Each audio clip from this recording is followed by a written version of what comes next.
છે ગુરુ મહારાજનો. આવા ગુરુ મળ્યા તો એક હરિ આખા વિશ્વમાં વિરાટ રૂપે એક જ દેખાય છે. અને આવા ગુરુ નથી મળ્યા એને ખરેખર ઘાટ દેખાય છે.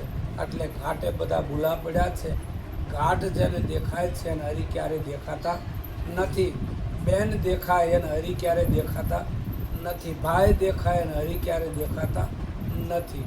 અને કુટુંબ દેખાય તો એને હરિ દેખાતા નથી. એટલે મહાપુરુષો દિશા ફેરવી છે જેને જેને એને આ બધું નહોતું અને આજે પણ નથી. કારણ કે આગળ હતું નહીં, આ તો વચ્ચે વચ્ચે પકડી લીધેલું છે. આગળ જ્યારે આ બાળક નાનું થાય ત્યારે વિચારજો કે આ બાળક નાનું થાય ત્યારે એને એના કુટુંબની ખબર હોતી નથી, એના ધન સંપત્તિ દોલતની ખબર હોતી નથી, એના ઘરની ખબર હોતી નથી.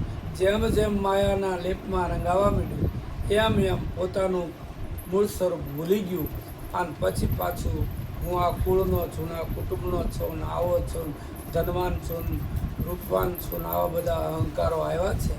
અને આ અહંકારો ખરેખર સદગુરુના ચરણે જાય તો તરત મટી જાય છે. નકર શરીર છૂટે તો મટે, મટે ને મટે. શરીર છૂટે ત્યારે રૂપનો અહંકાર રહેતો નથી, ધનનો અહંકાર રહેતો નથી. પણ સમજીને જે મટી ગયા છે એને બેડો પાર છે, એને જન્મ મરણનો ફેરો મટી જાય છે.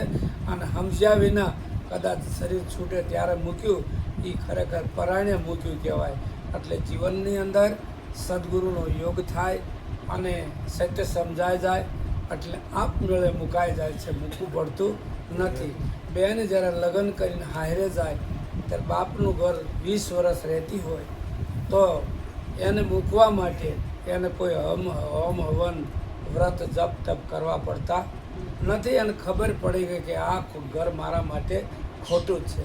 અને પતિનું ઘર ગમે એવું ઉળ્યું હોય તો એમ કે આ મારું ઘર ખરેખર સાચું છે. એમ આ જગતના જીવને જ્યારે ખરેખર સત્ય નક્કી થઈ જાય તો એને કંઈ અસત્યને મૂકવા માટે કોઈ દોરા ધાગા હોમ હવન કરવા પડતા નથી. સમજાય એટલે આપમેળે મુકાઈ જાય છે.